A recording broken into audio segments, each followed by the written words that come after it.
जय श्री जगन्नाथ। आगामी 29 तारीख दिन शनि कुंभ राशि त्याग कर मीन राशि की प्रवेश करेंगे और से मीन राशि 2 वर्ष 6 मास अधिष्ठान करेंगे। याफल कन्या राशि प्रति शनि सप्ताह आरंभ हो मेष राशि 7.5 आरंभ हो। साधारणतः शनि सप्तम अष्टम नवम द्वादश जन्म द्वितीय यही 6टी घरे थे भल फल दे न था। आमर भारत तथा ओडिशार जन्मजातक अनुजाई राशि हूँ कर्कट। तेणु नवम शनि रोथु राज्य और देशवासी नवम शनि फल निश्चित भाव पाइबे।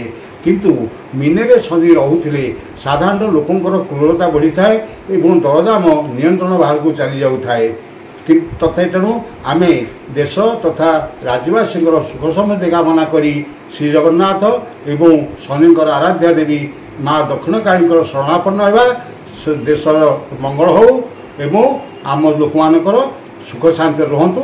समस्ते जदि एक मन एक चित्ते देश तथा राज्यर मंगल कामना करेंगे तार प्रभाव निश्चित भाव में रही लोक मैंने सुखरे कालातिपात करेंगे। आमर धर्म भावना जागृत हवा निहाती आवश्यक। ज्योतिष शास्त्र एभली एक शास्त्र ता बराह मीर काल रही आसी। यह अति प्राचीनतम शास्त्र। यह वेदर चक्षु संगे तुलना करा जायछि। तेणु आमर मुनि ऋषि मैंने आमको जहाँ दिग्दर्शन दे जाइछन्ति आमे ताकू स्वीकार करबा एवं आम ताकू मानिबा एवं आमे ताकर पथ अनुसरण करबा। जय श्री जगन्नाथ।